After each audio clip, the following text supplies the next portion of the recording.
प्रणाम गुरु जी। प्रणाम प्रणाम। बोली बोली। गुरु जी आपकी कृपा से मुझे 7 शब्द की प्राप्ति हो गई।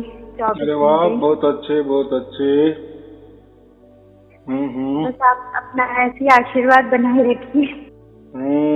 शुभ आशीर्वाद। सत साहिब जी, सत साहिब जी, सत साहिब जी। बराबर। हाँ जी। कोई चिंता की बात नहीं है जी गुरु जी। अभी आपके साथ स्वयं परमात्मा है और अभी आप और परमात्मा, बस जी। यही होना था। इसलिए जी तो हमारा मानव जन्म हो गया ना, मनुष्य जन्म। जी गुरु जी। क्योंकि हमारे साथ तो सभी हमारे रिलेशन वाले तो है ही, भाई है, बहन है, माँ है, पिता है, सब कुछ है ना। जी। लेकिन ये जो सगे सोहरे है, ये कहाँ तक है हमारे। जैसे हम जाने वाले हैं वैसे वो भी जाने वाले है ना। जी जी। हाँ, बाद में कौन आने वाला है साथ? कोई नहीं आने वाली। लेकिन यही परमात्मा जो आपको ये मिला, जागृति में मिला, जीते जी मिला, यही आपके साथ रहने वाला है और अनंत काल के लिए रहने वाला है। यही हमारा असली माता पिता है। बराबर। माता पिता है, गुरु है, ऑल इन वन वही है। बराबर। आप उसको कोई भी रिलेशन लगा सकती हो। बराबर।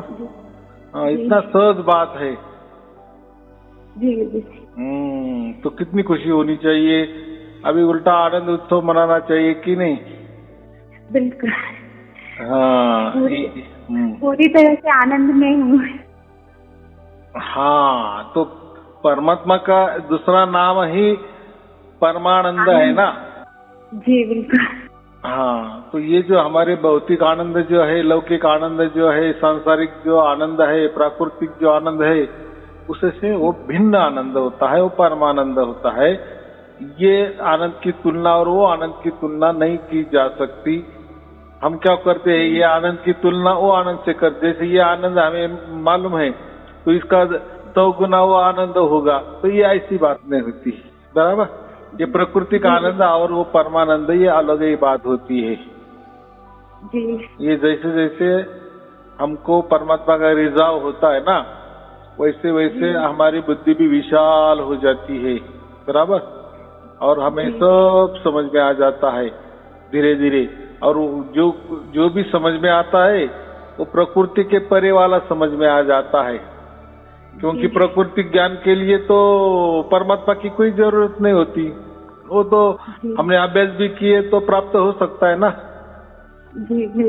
हाँ, लेकिन प्रकृति ज्ञान से परमात्मा नहीं प्राप्त होता। ये बहुत बड़ी थोड़ी सा इसको भेद कहते हैं हम। बराबर। प्रकृति से प्रकृति प्राप्त होगी। जी। तो हम थोड़ी यही गलती कर देते हैं। जैसे हम मनुष्य है, जैसे परमात्मा भी कोई मनुष्य कर देते हैं। बराबर। ठीक है, हम 6 फुट 7 फुट के है तो परमात्मा का समझो पांव धरती पे है और उसका मस्तक सिर आकाश में है। आकाश में। ऐसा हम करते हैं ना, हमसे बड़ा इतना ही यानी। लेकिन ऐसा नहीं होता। परमात्मा कोई ऐसा मनुष्य जैसा नहीं होता। बराबर। अगर कोई भैंस को पूछे तो वो उसका परमात्मा कैसी बताएगी? समझो, ऐसा एक कल्पना करो, किसी भैंस को पूछो कि तेरा परमात्मा कैसा, वो बोलेगी मेरे से बहुत बड़ी भैंस होगी। तो ऐसा है प्रकृति में। हम क्या करते हैं, प्रकृति में जो भी आंखों से दिखता है, कानों से सुनाई देता है, उसी पर भरोसा रखते हैं और उसी जैसा ही परमात्मा होगा, ऐसा हम सोचते हैं। बराबर। जैसे हम पृथ्वी में रह रहे हैं ना, तो हम परमात्मा की भी वैसी कल्पना कर लेते हैं और यही गड़बड़ हो जाती है। बराबर। जी बिल्कुल। तो ऐसा कुछ नहीं करना। बराबर। बोलो बोलो। अब तो जब 7 शब्द की प्राप्ति जब से हुई तो अंदर से आनंद में महसूस करती हूँ। मतलब आत्मा भी बहुत प्रसन्न में रहने लगी है। जैसे उसको अपने पिता मिल गया है, जो असली पिता है। देखो, एक प्राकृतिक माता पिता होते हैं ना, जी बराबर कि नहीं? लेकिन ये दो होते, माता अलग और पिता अलग, बराबर। लेकिन परमात्मा जी। जो होता है ना, वो एक ही होता है, ऑल इन वन होता है। जी। वही गुरु होता है, वही माता होता है, वही पिता होता है, वही भाई होता है, वही पिया होता है, वही सब कुछ। अभी आप बोलेंगे कि ऐसा कैसा, क्या ये प्रकृति वाले रिलेशन में गड़बड़ है ना? जी बिल्कुल। हाँ, प्रकृति में एक बाप तो पिया नहीं हो सकता, या पिया बाप नहीं वो हो सकता ना, नहीं हो सकता जी। जी तो ये प्रकृति में गड़बड़ है। लेकिन परमात्मा में वो ये जो नाता है ना, रिलेशन है ना, ये बात ही नहीं होती ना। जी ये तो हम समझाने के लिए कहते हैं कि हमारा पिता, क्योंकि पिता हमसे बड़ा ही होता है ना, हमारा जन्म उसी से होता है, इसीलिए वो हम देखो दोनों में गैप तो हमेशा के लिए रहता है ना। समझो आपसे 25 साल आपके पिता बड़े हैं, बराबर जी, तो हमेशा के लिए वो गैप वैसे कि 25 साल ही रहेगा ना, हमेशा के लिए। हमेशा जी। हाँ, ये तो हो गया हमारा लौकिक जीवन वाला। जी लेकिन परमात्मा का तो वैसा नहीं ना, उसका गैप बोल ही नहीं सकते, क्योंकि वो आदि अनादि से है ना। जी आदि अनादि में पहले ही वही था, आखिर तक वही रहेगा। उसमें आखिर भी बोलना नहीं पड़ता, वो पहला भी नहीं बोलना पड़ता, कि बस है वो है, जैसा है वैसा है। वो स्वयंभू है, आजन्मा है, उसका कोई ऐसा जन्म नहीं हुआ कि चलो इतना इतना साल, इतना इतना आप जब उसका जन्म हुआ। देखो, जिसका भी जन्म होता है तो उसका मरण तय है ना, तो इसका ऐसा कोई जन्म ही नहीं हुआ ना। हाँ, प्रकृति में जैसा जन्म है, या प्रकृति स्वयं वो जन्म देती है ना, वृक्ष है, प्राणी है, पशु पक्षी है, मानव है, सब कुछ, क्योंकि प्रकृति खुद ब खुद जन्मती है, तो वो भी दूसरों को जन्म देती है ना। जी हाँ, तो लेकिन परमात्मा का वो बात नहीं होती। तो ये हमारे प्रकृति जैसे माँ बाप है, तो वैसा हम उसको थोड़ा एक रिलेशन में रखते हैं कि परम पिता परमात्मा ही हमारा ऑल इन वन है, बराबर। ऑल इन वन है जी। हाँ, ये प्राकृतिक माता पिता तो भी रहेंगे, कुछ कालावधि के लिए बाद में जाएंगे, बराबर। हम भी है रहेंगे, कभी न कभी हमारा जैसा प्रारब्ध है वैसे उसके बाद हम भी जाएंगे। लेकिन परमात्मा का तो ऐसा नहीं है ना, वो पहले से ही था, आज भी है, कल भी रहना हो। उसको अनंत काल बोलते हैं, उसको कोई अनंत काल। तो हमको जो अभी पिता मिला है, अनंत काल के मिला है बिल्कुल। हाँ, तो बात ऐसी है कि प्रकृति में जैसे हम पृथ्वी पे रहते हैं ना, जैसा पृथ्वी लोक है, तो हम वैसी कल्पना करते हैं कि हमारा परम पिता भी जो बाप है, परमात्मा है, वो तो निर्गुण निराकार के परे है ना। जी, जैसे हमारे पिताजी, माता पिताजी प्रकृति में सगुण साकार है, उन्होंने कुछ आकार धारण किए ना। लेकिन परमात्मा तो सगुण साकार और नहीं, निर्गुण निराकार के परे। निर्गुण नहीं कहते उसको, निर्गुण। देखो, एक होता है सगुण साकार यानी आकार, वो आंखों से हमें दिखता है, और एक होता है निर्गुण निराकार। निर्गुण निराकार का मतलब कोई आकार ही नहीं, बस उसको हम शून्य बोलते हैं, खाली बोलते हैं जी। लेकिन परमात्मा अगर निर्गुण निराकार बोले तो फिर कुछ नहीं है परमात्मा में, ऐसा हो जाएगा ना, खाली है। लेकिन ऐसा नहीं ना, परमात्मा हमें महसूस हो रहा है ना, महसूस होता है। हाँ, तो फिर वो निर्गुण निराकार कैसा होगा? ठीक है, सगुण साकार नहीं है, बराबर। सगुण साकार तो आंखों से दिख सकता है जी, या कानों से भी हम कोई आकारों में है, ठीक है। वो तो अभी समझो आप हो, बराबर, और मैं, हम दोनों बातचीत कर रहे हैं, बराबर। आपके लिए तो मैं निर्गुण निराकार हो सकता है, लेकिन हम तो बोल रहे हैं ना, लेकिन आपको मैं नहीं दिख रहा हूँ, बराबर, या मुझे आप नहीं दिख रही है, इसलिए वो ऐसा समझो कि आप निर्गुण निराकार हो, या आप मुझे बोल सकती है कि मैं निर्गुण निराकार हूँ। लेकिन मैं तो बोल रहा हूँ ना, आप तो बोल रही हो ना, मुझे दिखाई दे नहीं रही, लेकिन कानों से तो सुनाई दे रही ना। सुनाई दे रहा है। जी बिल्कुल। यानी हम दोनों जीवित है इसीलिए सुनाई दे रहे हैं ना, वैसा ही परमात्मा है। सगुण साकार नहीं है वो, यानी आंखों से नहीं दिख सकता, बराबर जी। लेकिन कानों से भी वो सुनाई नहीं देता। ये तो भी हम दोनों तो ये प्रकृति में है, एक दूसरे को तो सुन रहे, ये तो ये प्रकृति। लेकिन परमात्मा की बात तो ऐसी है कि वो निर्गुण निराकार के परे उसको क्यों कहते हैं कि वो आकारों में नहीं है, और निर्गुण निराकार माने खाली भी शून्य में भी नहीं है, लेकिन उसके भी परे है, बराबर उसका कारोबार चलता है। इसीलिए तो उसकी धुन हमारे तक पहुंचती है, और वो भी जो धुन पे पहुंचती है तो वो भी कोई कानों का विषय नहीं है, इसीलिए निर्गुण निराकार के परे, बराबर जी। हाँ, ये तो हम दोनों फोन पर बोल रहे हैं, ये तो कानों का विषय हो गया ना। चलो ठीक है, आंखों से नहीं दिख रहे, लेकिन कानों का तो विषय हो गया ना, कानों से सुनाई दे रहा है। जी हाँ। लेकिन परमात्मा का जो है ना आवाज, जो हम सार शब्द कहते, वो तो कानों का भी विषय नहीं ना, उसके लिए थोड़े कान लगाने पड़ते। अगर वो कानों का विषय हो जाता तो वो ये फिर कर्म इंद्रिय में आ जाता, ज्ञान इंद्रिय में आ जाता, यानी शरीर के बस में आ जाता ना। जी हाँ, तो शरीर के बस में या प्रकृति के बस में या काल के बस में परमात्मा नहीं होता। कितना सीधी बात है। जी हाँ, हमारे वश में कौन क्या हो सकता है? सगुण साकार हमारे वश में हो सकता है, बराबर जी। या कानों का विषय है तो वो कहीं ना कहीं तो है।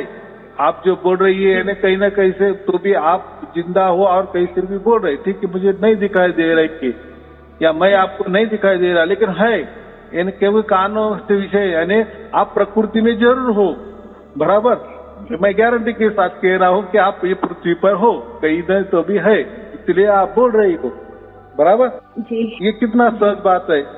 लेकिन परमात्मा का वैसा नहीं ना, वो तो आंखों से भी दिखाई नहीं देता और कानों से भी सुनाई नहीं देता, वो सिर्फ महसूस होता है। क्या होता है? महसूस होता है जी। हाँ, और ये बात सिर्फ और सिर्फ कबीर साहब ने ही कही है, बराबर, सार शब्द के माध्यम से। इसके यानी ये सार शब्द ऐसा समझो किसी की बस की बात नहीं थी, बराबर, किसी की बस की बात नहीं है। या कहीं आपने सुना, आपने बहुत सारे पोथी पुराने पढ़े होंगे, वेद पढ़े होंगे, बहुत सारे धर्म का अभ्यास किया होगा, धर्म ग्रंथ का अभ्यास किया होगा, बराबर जी। बहुत सारे ग्रंथ पढ़े होंगे, बहुत सारे विचार सुने होंगे, बड़े बड़े विचारवंत होते ना जी, उनके विचार सुने होंगे। लेकिन ये बात किसने कहीं लिखी है क्या? लेकिन धर्म तो चल रहे हैं, पंथ तो चल रहे हैं, गुरु गद्दिया तो ढलने से चल रहे हैं जी। कितनी सहज बात है, चल रहे है ना। और वो भी गुणगान किसका कर रहे? परमात्मा का कर रहे, बराबर, परमात्मा का जी। लेकिन वो भी बोल रहे, वो तो ऐसे बोल रहे कि परमात्मा सगुण साकार और निर्गुण निराकार के परे है, और वो कोई महसूस होने वाली बात ही नहीं है। बस उन्होंने तो उसको अज्ञात कर दिया। अज्ञात माने है, परमात्मा है, लेकिन है वो हमारे बस वाली बात नहीं है, बराबर। और सचमुच बात बराबर है, हमारे बस की बात नहीं है। ये जो सार शब्द है ना, वो उसकी ओर से होकर आया है ना हमारे पास। आपने कुछ किए, कोई मंत्र तंत्र किए, या मैंने कोई आपको मंत्र तंत्र बताए, कोई विधि बताए, या आपने कोई विधि आजमाई, वो उसकी ओर से आया ना। हाँ, उसकी ओर से आने में कोई या ये नहीं है ना, कोई बाध नहीं है, कोई विरोध नहीं है, कोई अड़थड़ा नहीं है, बराबर, कोई अड़ंगा नहीं है। हमारे लिए तो है ना अड़ंगा, हमारे लिए तो प्रकृति अड़ंगा है, ये काल अड़ंगा है, बराबर। हमारी बुद्धि भी अड़ंगा है, क्योंकि बुद्धि तो सच के लेगी ना। तो ये धर्म भी अड़ंगे है क्योंकि धर्म ने परमात्मा को एक अज्ञात रखा है, एक अव्यक्त रखा है, बस उसको मानते जाओ, बराबर। हम उसकी पूजा करते हैं, मंत्र भी रटते हैं, तो कोई ऐसा कोई गुरु को पूछता है क्या कि हम तो मंत्र रटते हैं, मंत्रों का जाप करते हैं, बड़े बड़े जोर से करते हैं, भक्ति करते हैं, भजन करते हैं, तो ये परमात्मा के पास जाता है क्या? वो बोलते हाँ हाँ जाता है, वो सुन लेता है बराबर बराबर। तो सुन लेता है तो मेरा आवाज तो कितना दूर तक जाएगा? कम से कम 50 फीट तक जाएगा, बराबर कि नहीं? तो यही वही कहीं तो भी होगा ना वो। तो वो कोई बोलते कि नहीं नहीं आप आंख बंद करो और मन के मन में जाप करो, वो सुन लेगा। यानी वो इधर ही उधर ही है, हमारे आजू बाजू है ना, या हमारे अंदर या बाहर है, कुछ तो भी है ना।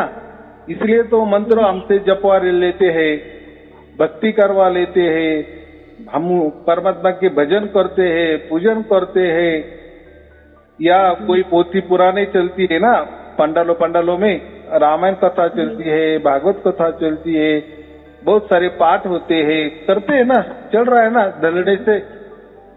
यही सोच है ना उसके पीछे कि हम जो भी कर रहे हैं परमात्मा देख रहा है, या जो भी कर रहे हैं परमात्मा सुन रहा है। फिर अगर वो हमारे अंदर बाहर आजू बाजू है और उसके लिए हम कर रहे हैं, अगर वो सुन भी रहा है, वो देख भी रहा है, तो हमें महसूस क्यों नहीं हो रहा है? तो इनके पास कोई उत्तर उसका नहीं है, कोई जवाब उनके पास तो नहीं है। वो बोले क्योंकि उन्हें परमात्मा के बारे में पता ही नहीं है कि परमात्मा क्या है। बराबर, यानी उन्होंने वही रटा है जो ज्ञान है कि परमात्मा नाम की कोई तो भी चीज है, लेकिन वो निर्गुण निराकार के परे है, सगुण साकार के भी परे है, लेकिन वो हम जान नहीं सकते। बस मान लो कि है, करते चलो, मंत्र जपो, पोथी पुराने चलो, पाठ चलते चलो, भजन पूजन करते चलो, भक्ति करते चलो, चलते चलो, करते चलो, किए सब कर रहे। फिर सुख कितने आ रहा है, सुख क्यों नहीं मिल रहा है, दुख क्यों हो रहा है? मतलब आपने जो भी किए वो उसके तक पास गया ही नहीं। आप सिर्फ मानते चले कि हम जो भी पूजा पाठ कर रहे हैं, मंत्र का जाप कर रहे हैं, या कोई भक्ति कर रहा है, गुरु की भक्ति करे, कोई भक्ति वो उसको वो देख रहा है, उसके पास जा रहा है, ऐसा मान ले रहे हैं लोग, बराबर जी। हाँ, और इसमें ही उनकी भलाई है। मानते हैं और इसी प्रकृति मानकर इसी प्रकृति में चक्कर लगा रहे हैं, और असली परमात्मा से नहीं मिलना हो रहा है। हाँ, और समझो ऐसा एक कल्पना करो कि सचमुच में अभी ये तो सार शब्द मिल गया और ये सबको मिल गया, समझो सबने मान लिए, सभी धर्म ने मान लिए, पंथ ने मान लिए, गुरु गद्दी ने मान लिया, और हाँ ये तो परमात्मा है। अभी उनको बोलो कि अभी आपको तो समझ में आएगा ना ये परमात्मा है, ऐसा ही परमात्मा होता है जो आप जोर जोर से चिल्ला कर बताते थे कि परमात्मा ये है, परमात्मा वो है, इसलिए तो आप हमसे मंत्र जपवा रहे थे, हमसे ध्यान करवा रहे थे, हमसे जाप कर रहे थे, हमसे अजपा करवा रहे थे, 700 पे करवा रहे थे कि वो सुन रहा है, वो देख रहा है, उसको सब समझ रहा है। चलो, लेकिन आप तो ये तो मानते थे नहीं कि वो है, तो अभी वो जो है ना, तो कबीर साहब ने लाके रखा आपके सामने, बराबर, वो उसकी ओर से सबके अंदर उतर रहा है। मानो अभी उसको तब तो मानेगा क्या कोई? क्योंकि उनकी भलाई इसमें ही है। ये सभी धर्म हो, पंथ हो, गुरुगद्दिया हो, बड़े बड़े विचारवंत हो, उसको वो अज्ञात ही रखना चाहते हैं, बराबर, उसको अव्यक्त ही रखना चाहते हैं। इसी से ही सबका फायदा है, बराबर। हाँ, लेकिन भाई आप अगर सब हमसे करवा रहे हो, सब कुछ कर रहे हो, तो फिर जिसके लिए कर रहे हो वो सचमुच में है या नहीं है? सिर्फ आप बोले है, करते चलो करते चलो करते चलो, फिर वो उनके उसके पास पहुंच रहा है कि नहीं पहुंच रहा है, कि इसका भी कोई विधि नहीं है, विधान नहीं है, बराबर की नहीं? तो ये कबीर साहब ने बता दिए सार शब्द के माध्यम से, बराबर। इसलिए ये बात उन्होंने तब कही थी ना, 650 बरस पहले, तब इनको बहुत सारा विरोध हुआ था, बराबर। क्योंकि ये सब कुछ अगर मान भी लिए उन्होंने, उनको मानना पड़ेगा ही ना। ये तो कोई अंदर श्रद्धा तो बात ही नहीं ना, वो तो आप प्रकट होता है, उसके लिए तो कुछ नहीं करते, हो रहा है सबके अंदर ना जी। तो उस टाइम लिखा था कि 650 बरस के बाद मैं ये राज खोल दूंगा, बराबर प्रकट कर दूंगा, और सबके घर घर में मैं प्रकट करूंगा। घर घर में कहे, किसी धर्म के पास जाओ, किसी गुरु के पास जाओ, किसी पंथ के पास जाओ, ऐसा नहीं कहा। वो स्वयं कहे कि मैं स्वयं में वो घर घर में जाऊंगा और प्रकट होगा। देखो उस टाइम लिखा था 650 बरस पहले वो पोथी में, बराबर ग्रंथों में, कबीर सागर नाम का ग्रंथ है, और हुआ ना बराबर आज जी। चलो अब ये मानेंगे क्या सब? ये तो सब उसके लिए तो कर रहे हैं ना जी। सभी धर्म पंथ, ये तो परमात्मा के लिए गुणगान गा रहे, मंत्र तंत्र करवा रहे, ध्यान धारणा करवाए। अभी तो प्रकट हो गए ना, अभी तो मानो ना। नहीं मानेंगे, नहीं मानेंगे, नहीं मानेंगे, क्योंकि ना मानने में ही उनकी भलाई है। उनकी दुकानें बंद हो जाएंगी अगर वो मान गए इस बात को तो। हाँ, अभी बात बराबर लाग सकेगी कि तो ये ऐसा ही सिलसिला चलता चला रहा है, चलता चल रहा है। लोग एक दूसरे को देखकर बढ़ रहे हैं। देखो कोई गुरु कोई प्रवचन कर रहा है या कोई संत महात्मा प्रवचन कर रहा है, तो उसके सामने कितने लोग बैठते हैं, लाखों की तादाद में बैठते हैं ना। लेकिन किसी को पूछो भाई ये कर रहे हो, आपने आपके गुरु ने मंत्र दे दिए, तंत्र दे दिए, कोई पूजा पाठ दे दिए, कोई आरती कर रहे हो, आप भक्ति कर रहे हो, वो सचमुच में परमात्मा को पहुंच रहा है क्या? तो बोले ऐसा कुछ नहीं है। हमारे गुरुजी बोले बस करते चलो, बराबर हो रहा है, बराबर जा रहा है उसके पास, मान के चलो, मान के चलो, बस मानने को ही कहते हैं। इसमें असली बात है कि जो गुरु होता है ना उसको ही मालूम नहीं है। वो तो उसके पहले गुरु ने बता दिए कि हाँ परमात्मा नाम की कोई तो भी चीज है, बस ऐसे करते चलो, उसको पहुंच जाता है, बराबर ना। उसको मिला तो वो क्या दूसरों को देने देगा? नहीं देगा ना। तो ये ऐसा ही चलता आ रहा है। तो इसीलिए मैं यही कहता हूँ कि ये सार शब्द ना किसी पंथ का है, ना किसी धर्म का है, ना किसी गुरु गद्दी का है। वो स्वयं परमात्मा उसकी ओर से प्रकट होता है और हो रहा है। ऐसे ही लाखों करोड़ों लोगों के पास परमात्मा प्रकट हो रहे, कोई उसके कगार पे है। कितनी सहज बात है। फिर उसके लिए किसी सर्टिफिकेट की क्या जरूरत है? किसी धर्म वालों की क्या जरूरत है सर्टिफिकेट की? किसी पंथ वाले की सर्टिफिकेट की क्या जरूरत है? भाई ये सच है कि या झूठ है? भाई हम मान रहे ना, हम जान रहे ना कि जिसके लिए हमने कुछ भी नहीं किए और हमारे अंदर प्रकट हो गया, तो हम पर विश्वास तो रखेंगे कि नहीं? क्या आप पर दूसरों पर विश्वास रखेंगे? चलो हम आप दूसरों पर विश्वास रखते तो दूसरा क्या दिया आपको? उसने तो सिर्फ आपको मंत्र दिए, आपको ध्यान दिए, ऐसा कुछ दिए क्या जो ऑटोमेटिक प्रकट होता है? ऐसा तो नहीं दे रहा, और दे भी नहीं रहा ना, वो सिर्फ विरोध कर रहा है। ऐसा कैसा हो सकता? ऐसा कैसा हो सकता? अरे भाई तू भी कर, तू भी प्रवचन सुन, देख तुझ में भी हो जाएगा, बराबर कि नहीं? ये तो प्रैक्टिकल बात है ना जी। हाँ, तो यही घोर कलयुग में यही चमत्कार बहुत बड़ा है। या ऐसा समझो, वो भी जाने दो, लोगों का जाने दो, जो भी कर रहे या ना करे, या जो उनका कर रहे उनको मुबारक, बराबर। हमें उनके कोई गिला शिकवा नहीं है।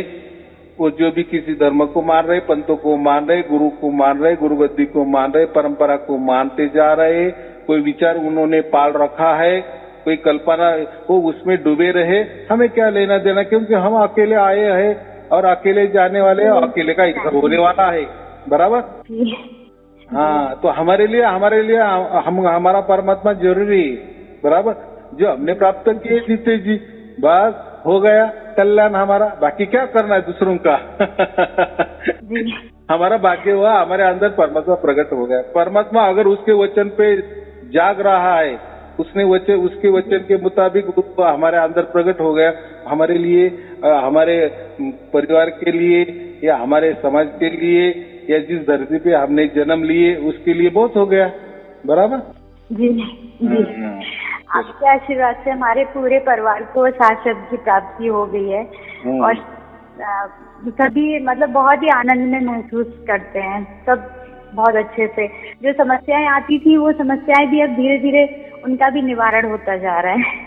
होगा, सब होगा। देखो इतना बड़ा परमात्मा अगर हमारे अंदर उतर रहा है, सबके अंदर उतर रहा है, उसका कृपा दृष्टि का वर्षा हो, तो ये बाकी तो बातें जो थोड़ी सी दुख भरी जो बातें होती है तो सबके लिए है। लेकिन जो अभी हमारे ऊपर जो दुख आएंगे, आने वाले हैं, तो वो देखो कैसे एकदम ये हो जाते, क्या बोलते हैं ना, सूली पे जाने वाला संकट सुई के नोक पे आ जाता है, ऐसा कोई कहावत है ना, तो ऐसा ही हो जाता है। तो ये अनुभव करने की बात है, बराबर। ये किसी विश्वास के रखने की जरूरत नहीं है, क्योंकि विश्वास ही हमारे अंदर प्रकट हो गया है भैया, उसको परमात्मा हमारा अंदर प्रकट हो गया है। तो हमारा दुख कैसा हो जाने वाला है, वो दूसरों के सर्टिफिकेट की हमें क्या जरूरत है, क्योंकि हम उसके साक्षी होंगे ना। सब लीला हम देखेंगे। परमात्मा जैसा रास क्रीड़ा खेलता था ना, हम कहते थे कि कृष्ण गोपियों के साथ रास क्रीड़ा करता था, खेलता था, या परमात्मा संतों के साथ खेलता है, वैसा अभी परमात्मा ही हमारे साथ खेलेगा, रास क्रीड़ा करेगा। वो मजा कुछ और ही है, लेकिन वो अनुभव वाली बात है, और वो हमें स्वयं को ही अनुभव आने वाला है, और वो दूसरों को क्या बताने की जरूरत है। और दूसरा में हमारी जोर जबरदस्ती से क्यों है कि उसने वो मानना चाहिए, बस हमारा कल्याण हो गया, हमारा भाग्य हो गया, हमारा कल्याण हो गया, बस हो गया, बराबर की नहीं। चलो ठीक है, आपको और आपके परिवार के लिए शुभ आशीर्वाद। गुरुजी मैं माँ से और बात कर लीजिए, वो भी आशीर्वाद दे दीजिए, आप माँ से बात कर लीजिए मेरी। हाँ, बोलिए। सत साहेब गुरुजी। सत साहेब शुभ आशीर्वाद, बोली। हाँ, बस आपकी कृपा से बस अवरल निरंतर आपका आनंद वो प्राप्ति हो रही है, अवरल धारा बह रही है, बस इतना मतलब समझ में नहीं आ रहा कि कैसे आपका मतलब धन्यवाद करूं, किन शब्दों में करूं। कुछ नहीं गुरुजी, समझ में आ रहा, बस ये देखो, ये अलौकिक घटना होती है, ये असाधारण घटना होती है, क्योंकि ये कोई ऐसा जनरल बात नहीं ना, बराबर की। जैसे नमक सबके घर में होता है, देश में जाओ विदेश में जाओ, घर में नमक होता है, तो ऐसा ये जनरल बात नहीं ना। परमात्मा किसी के लिए नहीं उतर आता ना, जो फिर जिसके उतर आता है वो संत ही बन जाता है ना। संत माने ही क्या होता है, जिसको परमात्मा सत्य का स्पर्श हो जाता है वो संत, उसमें क्या बड़ी बात होती है। लेकिन जब ये हमारे अंदर हो गया तो हमको थोड़ा आश्चर्य लगने वाला था कि हम संतों की पूजा कितने करते थे, कि उनके अंदर परमात्मा प्रकट होते थे, बराबर। इसलिए वो इतने महान हो गए, पूजनीय वंदनीय हो गए, और वही घटना आज हमारे साथ हो गई, हमारे परिवार के साथ हो गई। बस कितना हमारा बड़ा भाग्य। चाहे हमें लोगों ने संत माने ना माने, लेकिन हम तो, हमारा जो विश्वास तो मान रहा है ना, हमारा आत्मा तो मान रहा है ना कि सचमुच में हमने सत्य की प्राप्ति हमें हो गई, सत्य का स्पर्श हो गया, या सत्य के नजर निगरानी में हम रह रहे हैं, इतनी उसकी कृपा दृष्टि में हम रह रहे हैं। ये कितनी बड़ी बात हो गई, ये कोई छोटी मामूली बात नहीं है, वो हमारे लिए बहुत बड़ी है। चलो ठीक है, आपको और आपके परिवार के लिए शुभ आशीर्वाद। सबसे बड़ी बात विश्वास बहुत अटल चीज है, विश्वास जो है ना बहुत अटल चीज है। हाँ, ये प्रकृति वाला विश्वास नहीं है, ये स्वयं परमात्मा का विश्वास हमारे अंदर उतर गया है। ये विश्वास है, क्योंकि प्रकृति में विश्वासघात हो सकता है, लेकिन परमात्मा कभी विश्वासघात नहीं करता, बराबर। वो आया तो एक बार आता है, एक क्षण के लिए प्रकट हो जाता है, तो अनंत काल के लिए रहता है, यह हमारे साथ ही लेके जाता है। चलो ठीक है, शुभ आशीर्वाद। सत साहेब जी, सत साहेब जी, सत साहेब जी। बस अपनी कृपा दृष्टि ऐसे आप बनाए रखिएगा, और आशीर्वाद आप दीजिए, बस आपके आशीर्वाद में बस पलते फूलते रहे, जो कि मतलब प्रकट में है जब तक है, बस वही है कि बस बच्चों पे और सब पे आप कृपा अपनी बनाए रखिए ऐसे, और आशीर्वाद आप दीजिए सबको। ठीक है, शुभ आशीर्वाद। सत साहेब जी, सत साहेब जी, सत साहेब।